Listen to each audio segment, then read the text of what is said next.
E atitudes. Se você estava aqui, você lembra que nós falamos sobre atitudes que libertam. Usamos como base o texto de Marcos 2, dos 4 homens que sobem na casa, abrem o telhado e colocam um homem diante de Jesus. E essa atitude promoveu libertação na vida daquele homem. E hoje nós vamos continuar falando de atitude. Vamos pegar um outro contexto, um outro texto, e vamos estudar um pouco sobre as atitudes que podem promover erro, atrapalho na nossa vida. E o tema dessa mensagem é atitude ou decisões erradas na nossa jornada de vida. Quantos de nós já não tomamos decisões erradas? Já não nos arrependemos de atitudes que tivemos? Puxa vida, não devia ter feito isso. Pelo menos não dessa forma, pelo menos não nesse momento. Mas quantos de nós, sem revelar as nossas idades, somos jovens adultos, já vivemos muito mais do que os mais jovens. Naturalmente, erramos muito mais, porque tomamos muito mais decisões. Qual o peso disso na nossa vida? Qual a marca que isso fica na nossa história, Como conviver?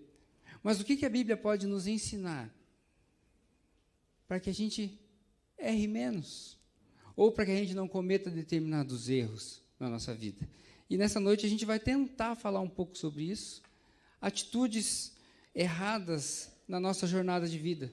As atitudes erradas que nós tomamos durante a vida.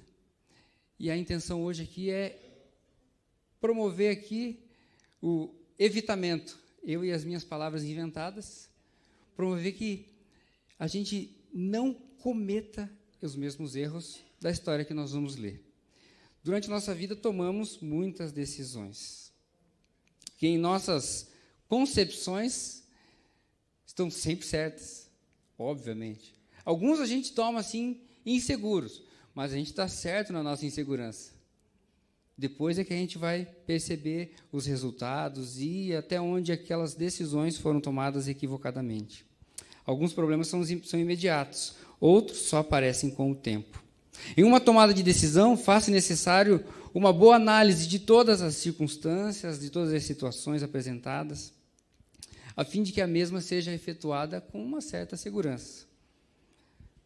Quantos de nós conseguimos paz para esperar todo esse levante, toda essa pesquisa, para que a gente tome uma decisão de forma eficaz? Comprar, vender, assinar contratos diversos, firmar sociedades. Quantas sociedades a gente já viu dando errado? Enfim, tudo tem um desfecho. Às vezes bom, às vezes desastroso. Mas nem sempre estamos emocionalmente preparados para tomar decisões. Às vezes a gente está instável e as pressões da vida fazem com que a gente tome decisões sem pensar, sem se preparar, sem fazer o devido levantamento do que pode, do que não pode, nesse momento, naquele momento. A gente acaba pisando fora. E, às vezes, nós temos até amigos que se levantam para nos ajudar, para falar, olha, não faça isso. Na minha vida, quantos? Vaguinho? Não faço, não é o momento. Depois, esse mesmo vem falar, eu falei. Quantos de nós já não passamos por isso? Pelo menos, em algumas áreas, a gente chama a responsabilidade para nós. Nós não perguntamos, nós nem ouvimos a sugestão, o conselho dos mais próximos ou dos mais experimentados, e a gente vai tomando decisões. E um dia eu estava estudando e eu achei uma frase do Nietzsche, um filósofo, que diz assim, filósofo antigo, que morreu faz tempo, diz assim, ele está falando sobre tomar decisões. Vê se você se identifica com essa frase.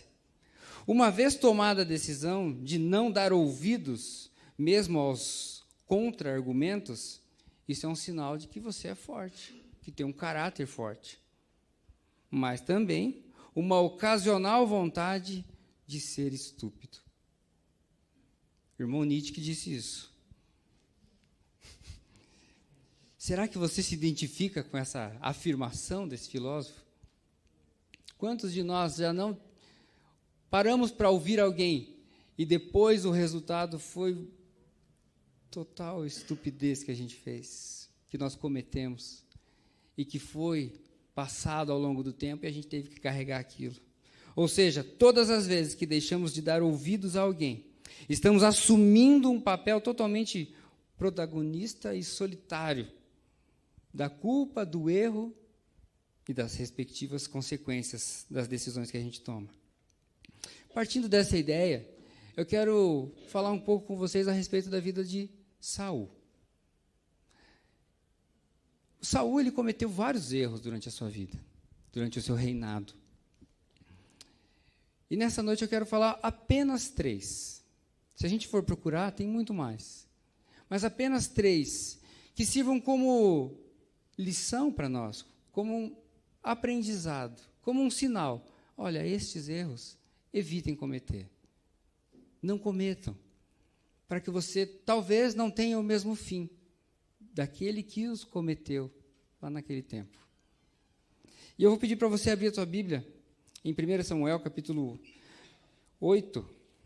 A gente vai ler, ele é um contexto conhecido, eu vou ler do 8, o 6 o 7, do 20 ao 22, e vou para o 9, o versículo 1 e 2. Mas se você quiser ter como referência o capítulo 8, pode deixar aberto na tua Bíblia aí, 1 Samuel, capítulo 8.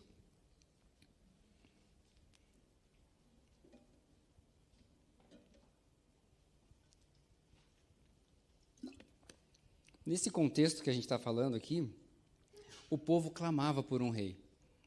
O povo queria ter um rei, eles queriam ser como as outras nações, e eles clamavam por um rei. E eles pediam para Samuel que eles queriam um rei. E aí, é o texto que nós vamos ler aqui. 1 Samuel, capítulo 8, o 6 e o 7 diz assim: Samuel não gostou do pedido deles, então orou a Deus, o Senhor. E ele respondeu assim: atenda ao pedido do povo, não é você que eles rejeitaram a mim como rei. No mesmo capítulo, o versículo 20, 21 e 22 diz assim: queremos ser como as outras nações, queremos ter um rei para nos governar, para nos dirigir na guerra e lutar em nossas batalhas. Samuel ouviu o que eles disseram e então contou tudo a Deus, o Senhor. E ele respondeu: faça o que eles querem, dê a eles um rei. Aí Samuel pediu a todos os homens de Israel que voltassem para casa. E o 9, o versículo 1 e 2 diz assim: havia um homem chamado Quis, que era da tribo de Benjamim. Ele era filho de Abiel, neto de Zeror, bisneto de Becorate e trineto de Afiás. Quis era rico e importante. Tinha um filho jovem e bonito, chamado Saul. Não havia ninguém mais bonito do que ele entre todos os israelitas. Além disso, era mais alto do que todos. Quando estava no meio do povo, ele aparecia dos ombros para cima. Amém? Senhor nosso Deus e Pai, mais uma vez na Tua presença, Tua palavra foi lida.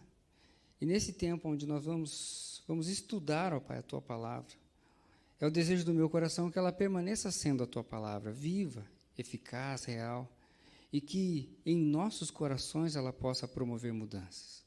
Aplique em nós o Teu querer e derrama sobre nós das Tuas bênçãos nessa noite. Em nome de Jesus. E nessa noite a gente vai falar sobre algumas atitudes de Saul. Ela nos ensina que podemos desperdiçar chances, oportunidades na vida. Mas ela também nos ensina o que nós não devemos fazer. Ela nos aponta para o perigo de receber em nós mesmos a merecida punição dos erros que a gente pode cometer, assim como aconteceu com Saul. E olhando para Saul, percebemos que ele tinha tudo para dar certo. Ele era um cara que ele tinha todas as oportunidades. E o texto nos apresenta algumas coisas que ele tinha em seu favor. Primeiro a primeira coisa que ele tinha em seu favor era uma boa aparência. A palavra de Deus não poupa adjetivos para ele. Fala, o cara era bonito. Não era qualquer homem. Era um homem bonito. O versículo 2 diz: tinha ele um filho o texto que nós lemos, cujo nome era Saul, moço tão belo, e não havia ninguém mais bonito que ele naquela região. Eu não sei você, mas quando eu leio esse tipo de texto, e não é o único na Bíblia que tem, eu fico pensando assim, qual que é o padrão de beleza, né? Para ver se a gente está ali, se a gente precisa melhorar. Mas a Bíblia fala assim, ele era bonito. Essa semana eu recebi, não dá para a gente acreditar em tudo que a gente recebe na internet, eu sei. Eu ia pôr a foto ali, mas a gente teve um problema nas fotos, e aí acho que foi providencial, Deus não quis que eu colocasse essa foto ali. Mas essa semana eu recebi um postzinho no Facebook, no WhatsApp, que tinha uma pessoa assim, bastante desprovida de beleza, assim, mas muito, séculos atrás. E o texto dizia que aquela pessoa tinha sido disputada por vários guerreiros. E tinha uma afirmação no final que era muito interessante. Falou assim, então, para você ainda tem jeito. E eu fiquei pensando, qual é o padrão? Qual é o padrão aqui? Eu não sei, será que a gente está dentro? Mas tinha uma outra coisa que favorecia ele. Além de ser bonito, o homem era rico. Mas há esperança para nós, né? Ainda há esperança. A segunda situação é que ele era financeiramente preparado. E o texto diz, havia um homem em Benjamim, cujo nome era Quis, filho de Abiel, que era filho de Zeror, que era filho de Berocate, Becorate, filho de Afiás, benjamita, homem de bens. Pronto. Homem de bens. Seu pai era um homem que tinha muitas propriedades. E a história dele vai nos fazer perceber que ele tinha uma estabilidade financeira muito boa. Aplicando nos nossos dias, talvez ele tivesse um futuro promissor. Aplica no hoje, um caboclo bonito. Esse mesmo cara, rico, não tem portas que se fecham para ele. Estou falando na nossa sociedade atual.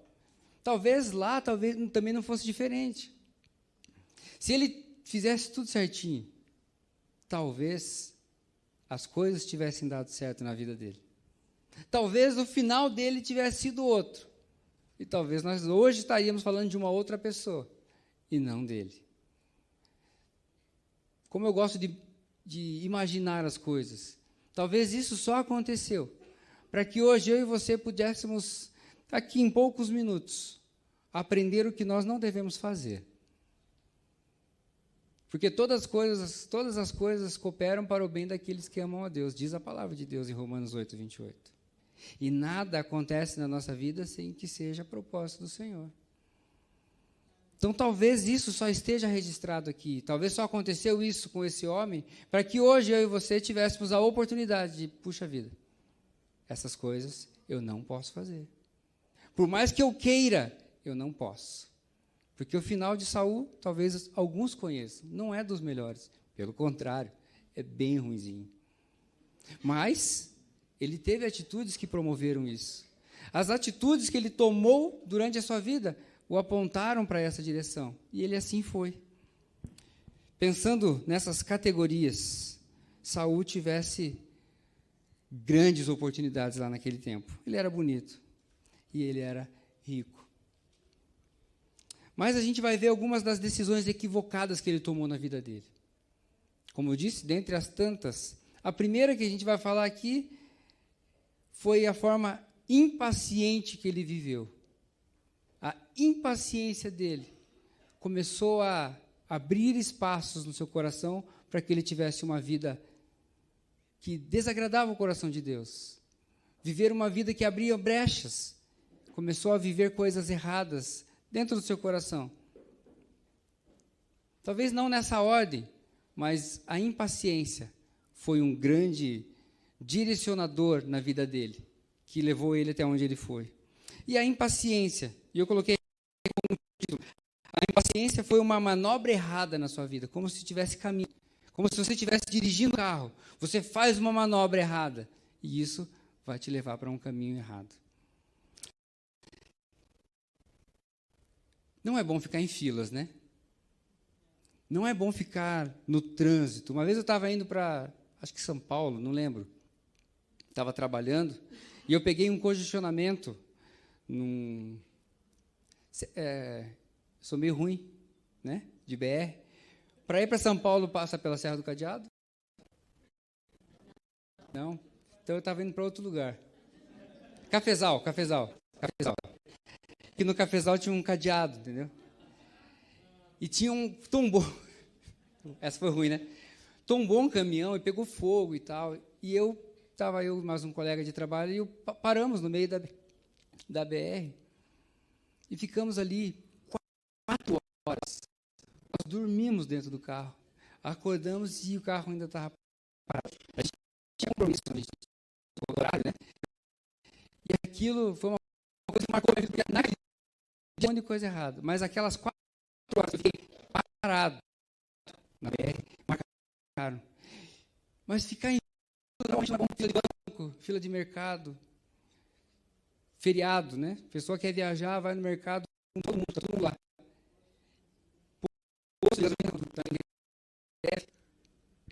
Paciência acompanha nossas vidas. Mas a gente pode, sim, lutar contra isso, não é verdade? Tentar se organizar. Não, gente. Eu luto, você não? Alguns. Mas, sim, olhando para a vida de Saul, em 1 Samuel, capítulo 10, no versículo 8, começa a relatar uma situação. Samuel chega para Saul e fala assim: Saul, eu vou sair. Vou me ausentar daqui de onde nós estamos. Daqui 7 dias eu volto. É uma informação. Saul estava acima dele. E ele, daqui 7 dias eu volto. Mas até que eu volte, você não vai fazer o holocausto, você não vai fazer nada, você não vai fazer nada. Aguarde que eu vou voltar. Samuel foi. E no que ele foi, já no primeiro dia, começaram as conversas, né? Até que chegou alguém para Saul e falou: Saul, a coisa está começando a ficar complicada, os caras estão se aproximando, eles estão armados, estão muito armados, é muito mais gente do que a gente, eu não sei como que vai ser.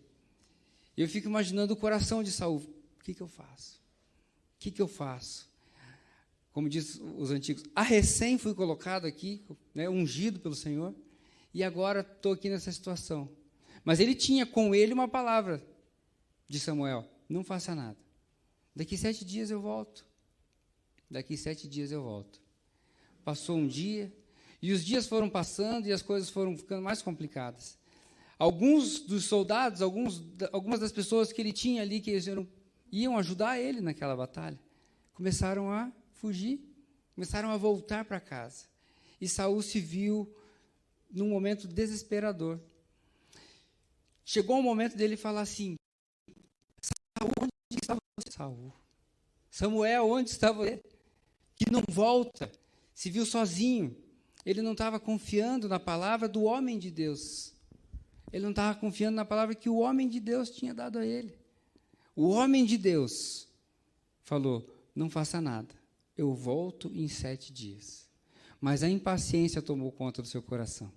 E a palavra de Deus vai dizer que no 7º dia, ele totalmente desesperado, já com menos gente, porque tinham muitos que tinham ido embora, ele chama o povo e fala assim: vamos fazer o holocausto. Eu vou agir assim mesmo. Já que Samuel não volta, eu vou fazer. Eu mesmo vou fazer. E a palavra de Deus diz que quando ele está fazendo, Samuel chega. E Samuel olha para ele e fala assim: Saul, o que eu falei para você? Olha a atitude que você tomou. Você desobedeceu. Você foi desobediente. Você não creu naquilo que Deus falou. E é muito mais cruel que isso, porque nesse instante, a palavra de Deus diz que Samuel falou assim: por causa da sua desobediência, Deus está rejeitando a sua história. Por causa da sua desobediência, os seus filhos não vão herdar o seu trono. Por causa da sua desobediência, por causa da sua impaciência daquilo que o próprio Deus ministrou sobre a sua vida, ele vai escolher um outro homem para dar sequência ao trono. Que pesado. A desobediência, a impaciência. Muito interessante que eu li outro dia que a impaciência é uma confissão de que não acreditamos que Deus se acha no controle de todas as coisas. Uau! A impaciência é uma confissão. Parece pesado isso, mas a grosso modo é isso mesmo. Quando nós não conseguimos esperar no Senhor, é como se nós não acreditássemos nele.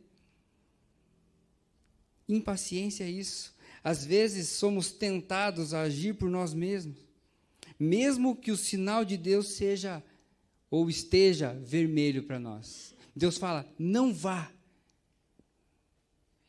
E aí você pensa, mas era a minha oportunidade.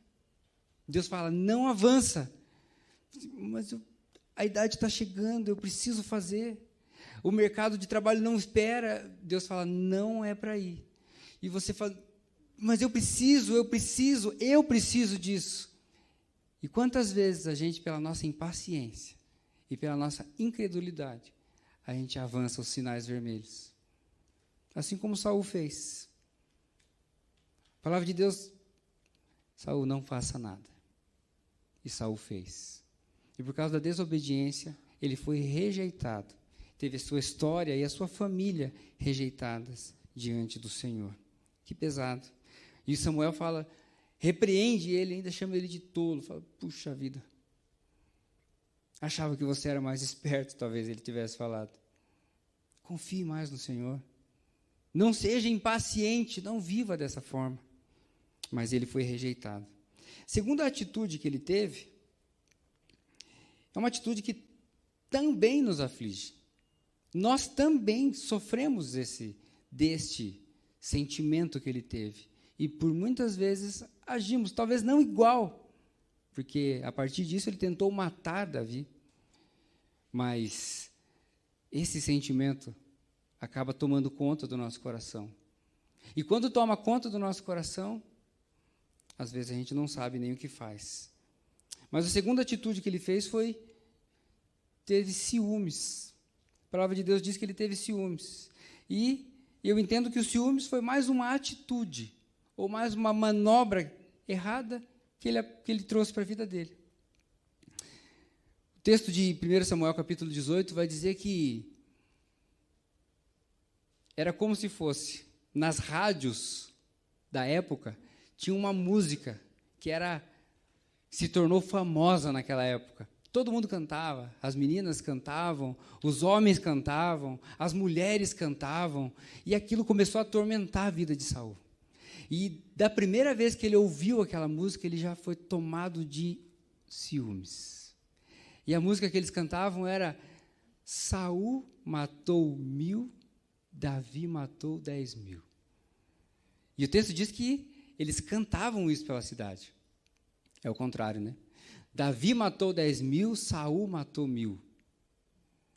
E isso começou a entrar na cabeça dele, entrou no coração, e a palavra de Deus diz que, no momento em que ele ouviu isso, seu coração foi tomado de ciúmes por causa de Davi. Um sentimento que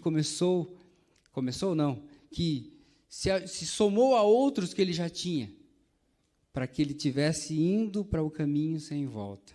Primeiro a impaciência, e depois os ciúmes. Saul matou 1.000, Davi matou 10.000. E isso indignou Saul. E o texto diz que que daquele dia em diante ele teve ciúmes. E o que esse ciúme revelou no coração de Saul? O primeiro sentimento que veio depois desses ciúmes foi o ódio. E o texto diz, então Saul se indignou muito, pois estas palavras lhe desagradaram em extremo, e disse, 10 milhares elas deram para Davi, e a mim somente milhares. Na verdade, que lhe falta, senão o reino. É como se Saul tivesse falado assim, tá, e daí que ele matou um monte de gente, ele não é rei, o rei ainda sou eu, ele não tem um reino. Não tem problema se ele matou mais que eu. Mas, no coração dele, mesmo ele falando isso, o ódio estava tomando conta. O ódio é um fogo destruidor. E daquele dia, diz o texto, daquele dia em diante, Saul não viu a Davi com bons olhos. O ódio é uma porta aberta para o diabo nos nossos corações. O ciúmes pode promover sentimentos ruins. Um deles, tal qual Saul, o ódio.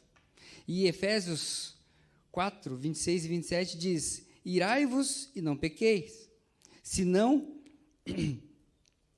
não ponha o sol sobre a vossa ira, nem deis lugar ao diabo. Nem deis lugar ao diabo. O sentimento ruim que ele teve deu lugar a um espírito maligno. E o texto de 1 Samuel, capítulo 18, vai mostrando para nós qual que foi o processo, como que aquele espírito maligno foi tomando conta do coração dele. E dali em diante ele não teve mais volta, ele foi se perdendo cada vez mais. 1 Samuel, capítulo 18, diz que um espírito maligno se apossou dele. No dia seguinte, um espírito maligno da parte de Deus se apossou de Saul e teve uma crise de raiva em casa. E Davi, como nos outros dias, dedilhava a harpa. Saul, porém, trazia na mão uma lança. No capítulo 19, diz, no 8:9, tornou a haver guerra. E quando Davi pelejou contra os filisteus e os feriu com grande derrota, e fugiram diante dele, o espírito maligno da parte do Senhor tornou sobre Saul. Estava esse assentado em sua casa e tinha na mão a sua lança, enquanto Davi dedilhava o seu instrumento de músico. Muito interessante falando aqui que o espírito maligno era da parte de Deus. Nesse momento aqui, a mão do Senhor já tinha saído da vida de Saul. E a palavra de Deus diz que ele não era mais um ungido. Quando diz aqui, da parte do Senhor, pode-se entender com a permissão do Senhor. Naquele momento, com a permissão do Senhor, o espírito maligno começou a atormentar a vida daquele homem. Tudo por quê? Porque o coração dele tinha aberto brecha. Tudo porque o ciúme que ele sentiu de Davi o cegou, fez com que ele não percebesse mais nada. Ele não queria mais se no trono. Ele queria a cabeça de Davi, ele queria matar Davi. Ele permanecia sendo o rei. Mas só isso para ele não era suficiente. Ele precisava matar Davi, porque dentro do coração dele ele já tinha matado. Com o ódio que nasceu lá com aqueles ciúmes, ele já tinha matado Davi em seu coração. A vida de Saul passou a ser controlada por um espírito maligno. Seu coração tornou-se um poço de ódio. Saul arquiteta planos para tirar Davi da sua vida, do seu caminho. E, em vez de se arrepender de tudo que ele vinha fazendo, ele fez o contrário. Ele se endureceu. Não, eu vou continuar, eu sou o rei, eu vou matar ele. E esse era o desejo do coração dele. Saul quer destruir Davi, não por causa dos erros de Davi, mas por causa das virtudes de Davi. Ele quer matar Davi não porque Davi é mau, mas porque Davi era bom.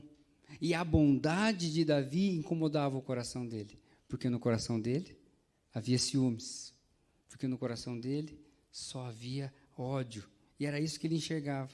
Ele prefere matar Davi do que imitá-lo. Ciúmes é um sentimento que causa dor e que afasta, ao invés de aproximar. Eu não sei se você já teve a experiência de conviver com pessoas ciumentas.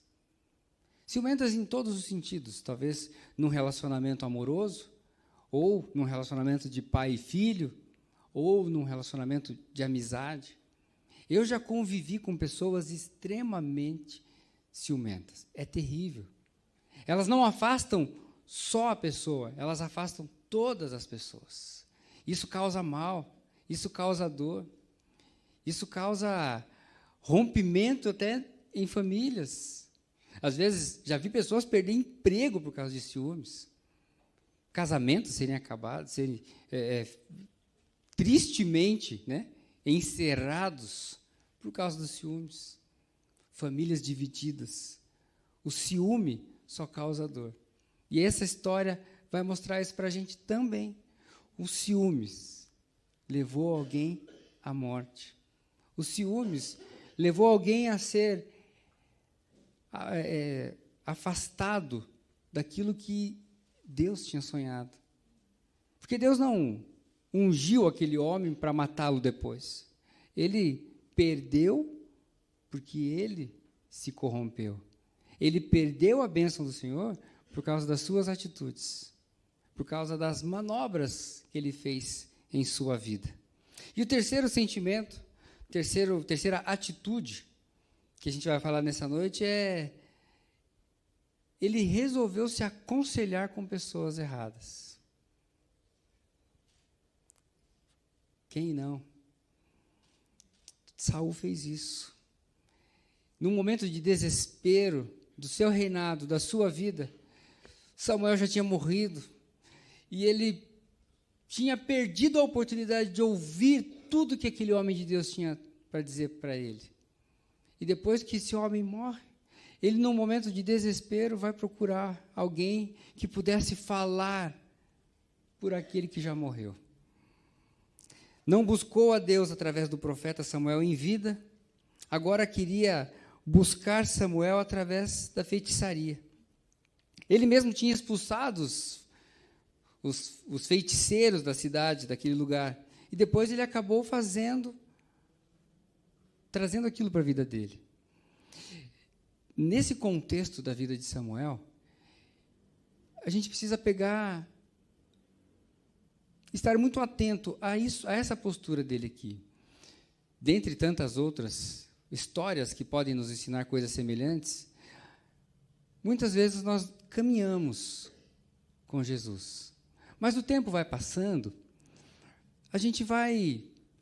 quando a gente não busca renovação, não busca intimidade, a gente vai meio que se acomodando com as coisas. Quando nós nos convertemos, quando nós estamos no primeiro amor, que a gente gosta de falar, os nossos olhos se abrem para tantas coisas. E aí você fala: não acredito que eu faço isso. Eu vou parar de fazer isso. Eu vou jogar isso fora. Isso não entra mais na minha casa. Eu não vejo mais isso, não ouço mais aquilo. Quantos de nós fizemos isso? E o tempo vai passando e aquilo vai ficando bom na nossa vida, mas conforme as circunstâncias vão mudando, a gente para de buscar intensamente pelo renovo, pela intimidade, e a gente começa a abrir concessões. E aquilo que, no momento em que você entregou a sua vida a Jesus, era errado, e você deixou de fazer, com o tempo você vai tornando a fazer. E aí você olha para aquilo e fala assim: não, mas eu tenho Jesus no coração, já não tem mais problema fazer. E aí você traz para a tua vida uma coisa. E o tempo vai passando, aquela concessão que você abriu vai abrir novas oportunidades para que você abra novas concessões. E você vai trazendo novas coisas para a sua vida. Daqui a pouco, você já está com quase tudo aquilo que você deixou, você está vivendo novamente. Esaú já estava com uma vida torta, já estava muito afastado. Mas a palavra de Deus é categórica em dizer que ele tinha expulsado os feiticeiros, porque os feiticeiros faziam as coisas que não eram de acordo com a lei de Deus. Ele pôs para fora. E depois, num ato de desespero, ele foi atrás dos feiticeiros. Consultá-los. Aquilo que ele tinha entendido no coração dele, que era errado, ele trouxe para a vida dele. Por que eu falo isso? Eu lembro que quando eu me converti, eu tinha 16, 17 anos. E eu fazia coleção de revistas de música, pôster de banda, tinha uma série de coisas. Bandas satânicas, eu fazia coleção de revistas e tal. E um dia eu estava na igreja e eu senti a presença de Deus. Ninguém falou nada para mim, mas sabe quando ministrou no meu coração, eu falei assim: olha, eu ainda estou dividindo você com algumas coisas. O que você acha de rever isso? Eu tinha 17 anos. Eu tive essa convicção. Foi num sábado, eu cheguei em casa, meu pai tinha um latão de ferro, aqueles de construção. Eu peguei todas aquelas revistas e outras coisas que eu tinha, joguei tudo dentro daquele baú. Minha mãe está aqui, ela lembra desse dia. Joguei tudo ali dentro e taquei fogo. E fiquei olhando aquele negócio queimar. O meu irmão mais velho, o que ele conseguiu tirar, ele tirou, pegou para ele. Mas o que ele não conseguiu, queimou tudo ali dentro daquele baú, daquele latão. E eu vi aquele negócio queimar, e naquele dia eu tive uma paz tão grande no meu coração. Falei, uau, agora eu estou alinhando a minha vida aos propósitos do Senhor. Minha mãe deu graças a Deus naquele dia. O tempo foi passando. Entrei nos 20, 21, 22. As circunstâncias da vida foram mudando. Com o passar do tempo, algumas daquelas coisas eu tinha trazido para a minha vida de novo. E as que eu não tinha conseguido, eu lamentava por ter queimado. São as circunstâncias da vida. Sabe, se a gente não cuida, se a gente não olha aquilo que Deus está fazendo e aquilo que Deus quer fazer na nossa vida e na nossa história, a gente começa a carregar as malas que a gente carregava antes. E a palavra de Deus vai dizer que todas as nossas cargas foram levadas na cruz. Mas, de vez em quando, a gente começa a colocar a mochila de novo. E a gente precisa tomar cuidado. E foi exatamente isso que Saul fez. Ele já tinha se livrado daquilo por um momento de entendimento que ele tinha tido. Isso é errado perante a lei de Deus. Mas lá na frente, as circunstâncias eram outras, o momento dele era outro. E ele foi consultar as feiticeiras. E é muito interessante o que a feiticeira fala para ele. Entendendo todo o contexto, a mulher disse para ele assim... eu coloquei aqui. Mas ela fala para ele assim, como se ela achasse que ele estava de pegadinha com ela. Ela falou assim, não, você tirou a gente de lá, porque entendia que a gente estava fazendo errado. Agora, o que você quer? Você está querendo aprontar alguma coisa para a gente? Ela joga na cara dele o que ele mesmo tinha feito. E essa é a estratégia de Satanás. Todas as vezes que a gente traz alguma coisa para a nossa vida de novo, ele joga para nós. Você fala assim, mas você não tinha jogado fora? Isso aqui não era errado? Por que você está querendo fazer agora?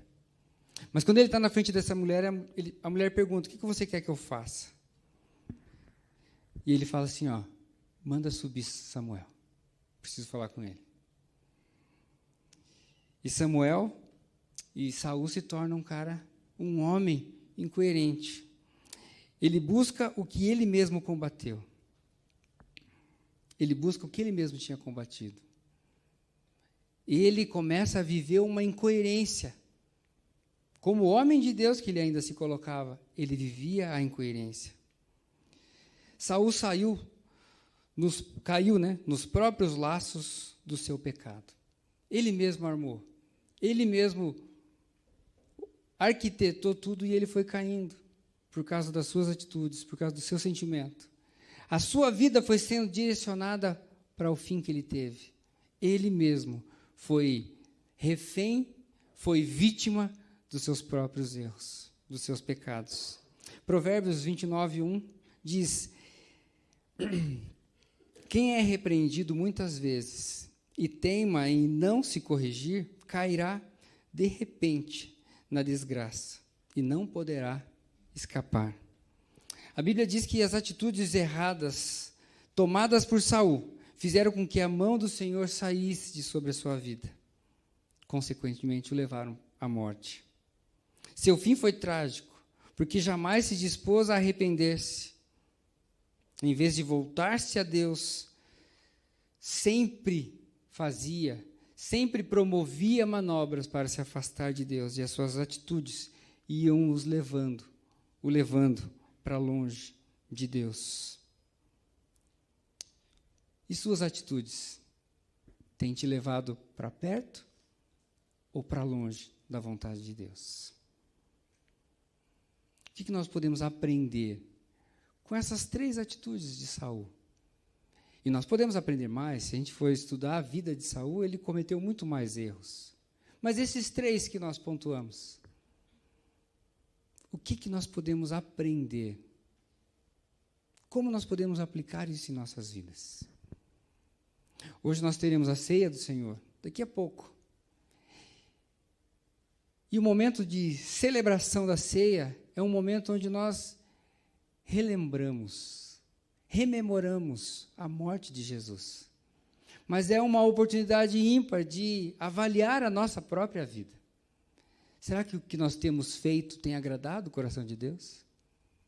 Será que da forma que eu tenho vivido, eu tenho estado mais perto de Deus? Ou mais longe? Ontem, essa noite, eu estava estudando e eu olhei para o calendário. Na verdade, eu queria olhar o horário que estava ali no computador e eu olhei a data. E eu vi que ontem era dia 29. Hoje é dia 30. Para você saber que eu sei fazer conta, amanhã é dia 1º.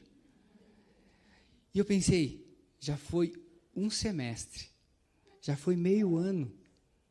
E parece que foi ontem que nós estávamos aqui falando, esse é o nosso primeiro culto. E a expectativa que nós temos no coração é de que neste ano a gente consiga realizar isso, aquilo outro.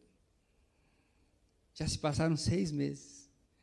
Quais as atitudes que nós temos tomado que estão nos levando na direção em que nós planejamos? Eu lembro que no primeiro culto aqui eu falei que talvez você pudesse trazer para a tua vida a expectativa de ler a Bíblia toda o ano, neste ano. Talvez você tivesse a experiência de ler a Bíblia toda. Quantos crentes têm a alegria de dizer, eu já li a palavra de Deus inteira? Não por ler, mas porque se esse é um livro que nós temos como base para a nossa vida, não faz sentido a gente ler uma folha. Não faz sentido a gente ouvir o que alguém fala. Não, eu quero ter as minhas próprias experiências com a leitura da palavra de Deus. Mas eu lembro da gente ter falado também, quem sabe nesse ano a gente não aumenta o nosso tempo de oração, de talvez aquele trivial do almoço. Senhor, obrigado por esse alimento, amém? E não passamos a ter uma vida de oração verdadeira, vida de intimidade com Deus. Já se passaram 6 meses. Quantos de nós estamos conseguindo, com as nossas atitudes, estar nesse caminho? Agora, quantos de nós, pelas nossas atitudes, nos afastamos desse caminho? Deste desejo, deste sonho? Talvez nessa noite a gente renove a nossa vontade. A gente possa renovar o nosso desejo de, Deus, eu não quero perder os últimos 6 meses. Que no restinho de ano, nesse restinho de ano, eu consiga viver aquilo que eu não vivi nesse começo de ano. Obrigado, Senhor, pelos 6 meses que passaram, mas daqui para frente eu quero fazer diferente. Eu não quero mais viver como alguém que tem atitudes que me afastam de Ti. Eu quero viver como quem tem atitudes que me aproximam do Senhor. E talvez viver como aqueles rapazes que nós estudamos na semana passada, que tiveram atitudes que libertam. Atitudes que promoveram liberdade, libertação, cura a um paralítico. Por quê? Porque eles tiveram determinação. Eles tiveram uma visão. Você lembra que nós estudamos na semana passada? Eles tinham um objetivo de levar um homem até Jesus. E esse objetivo foi cumprido. Foi alcançado. E nessa noite eu quero orar com você. Daqui a pouco a gente vai ter a ceia. Mas esse é um tempo de avaliação pessoal. Avaliação pessoal. Como que você tem vivido? Quais são as atitudes que você tem tomado? O que você pode aprender a partir da vida de Saul? como que você tem vivido a partir dessa visão, desta ótica? Com base em que temos tomado as decisões da nossa vida? O que é a base para que você tome decisão? E as decisões que você está tomando estão te levando para onde? Saul tomou decisões equivocadas. E a palavra de Deus vai dizer que ele morreu de uma forma triste. Ele se jogou sobre a sua própria espada, num momento de total desespero de quem não tinha Deus. Total desespero.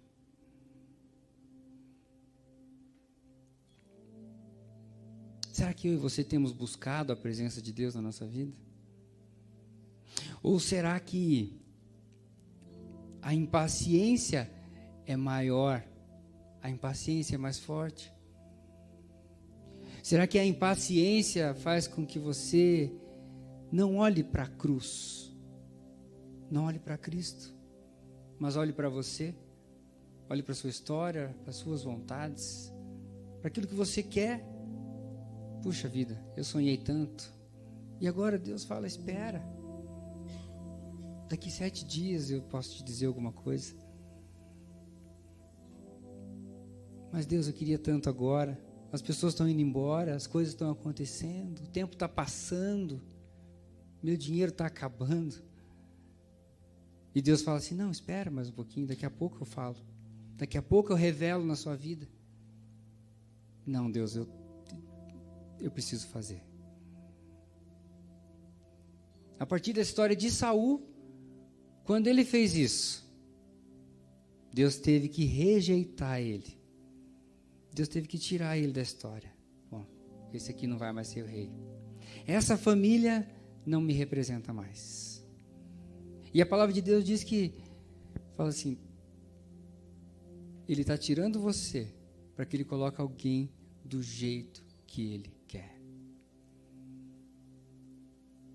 Deus quer fazer coisas específicas na nossa vida. Deus quer fazer coisas específicas na nossa história. Deus quer fazer coisas específicas na nossa família. Mas tem um detalhe. É do jeito que Ele quer. E a palavra de Deus vai nos ensinar que o jeito dele é sempre melhor. A palavra de Deus diz que os sonhos do Senhor são mais altos que os nossos. Os planos dele são melhores que o nosso. São muito mais altos do que os nossos. Não existe o que você queira fazer. Não existe o que você queira fazer que Deus não pode fazer muito melhor. Mas Saul optou pela impaciência. Não bastasse isso, ele permitiu que o ódio entrasse no seu coração, através dos ciúmes. E às vezes nós vemos pessoas se dando bem na vida.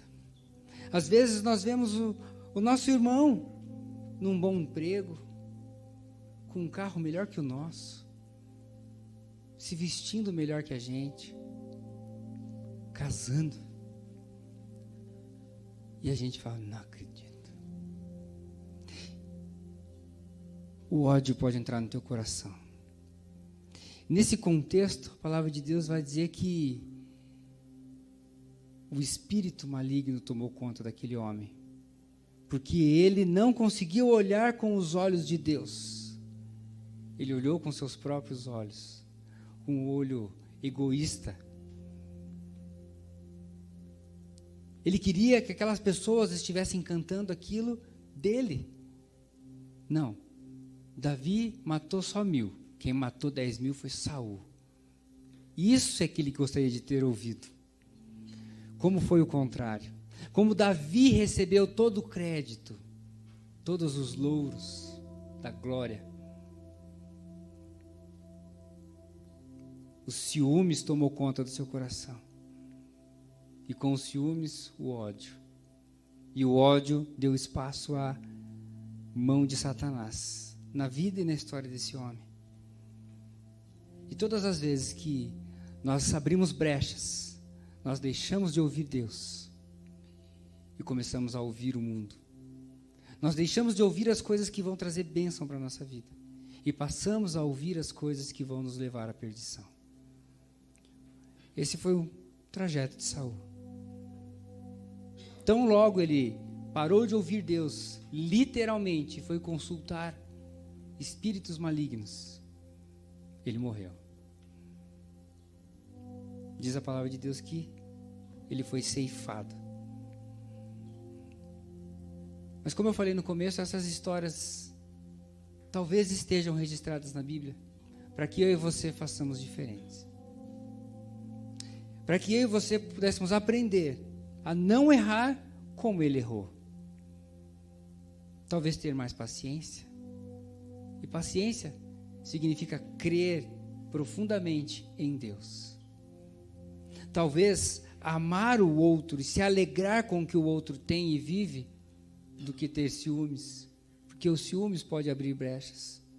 E pode permitir que Satanás pisoteie no seu coração, no nosso coração. E ao acontecer isso, a gente para de ouvir Deus. As coisas do mundo se tornam mais atrativas. A gente precisa ter mais paciência, crendo que Deus faz, que Deus pode e que Deus quer fazer no tempo dele, mas ele quer fazer. Será que são atitudes ou manobras de vida que têm nos aproximado de Deus, as que nós temos tido? Muito interessante que entender que Saul ele se endureceu. Saul pensava na sua própria glória e Davi pensava na glória de Deus. Que nessa noite eu e você possamos olhar para as nossas próprias vidas. Eu sei dos meus pontos, os fracos e os fortes, que como diz o apóstolo Paulo, o que eu quero fazer eu não faço, e o que eu não quero quando eu vejo eu já fiz. Então aquilo que talvez seja forte na tua vida hoje, amanhã pode ser uma área fraca. E aquilo que talvez hoje você esteja fraco, amanhã você pode estar fortalecido o suficiente para ajudar alguém a não cair.